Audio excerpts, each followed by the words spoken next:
नमस्कार मंडळी. तर हा बघू शकता, हा आहे गावरान लसूण. आणि गावरान लसूण कसा ओळखायचा, तर हा गावरान लसूण फोडल्याच्या नंतर ना ह्याची पाकळी आज जांभळी निघते आणि हा खाल्ल्याच्या नंतर मिरचीपेक्षा पण जास्त तिखट राहतो. आणि गावरान लसणाची साईज ह्याच प्रकारची असते, पाकळीची सुद्धा.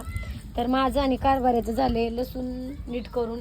जो छोटा छोटा होता तो साईडला काढलाय आणि जो मोठा मोठा आहे तो असा साईडला काढून ठेवलेला आहे आम्ही.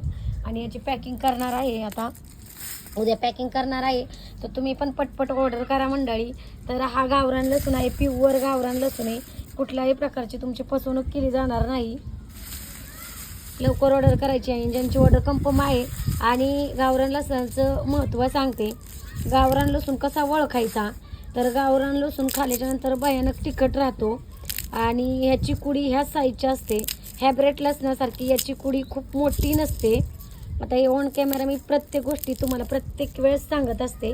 आणि दिलेल्या नंबरवरती तुम्ही मला व्हॉट्सअपला मेसेज करायचा आहे, जरी मी कॉल रिसीव नाही केला तरी. आणि तिथं मग तुम्हाला रेट सांगितले जाते. तर हे बघा,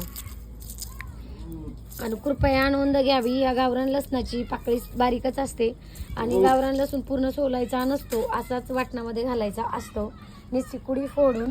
तर हा गावरान लसूण आहे ते म्हटलं आपल्या फेसबुक फॅमिलीला दाखव. आणि बऱ्याच जणांनी माझ्याकडून ऑर्डर घेतलेल्या आहेत, आतापर्यंत कोणालाही फसवलेलं नाही आहे.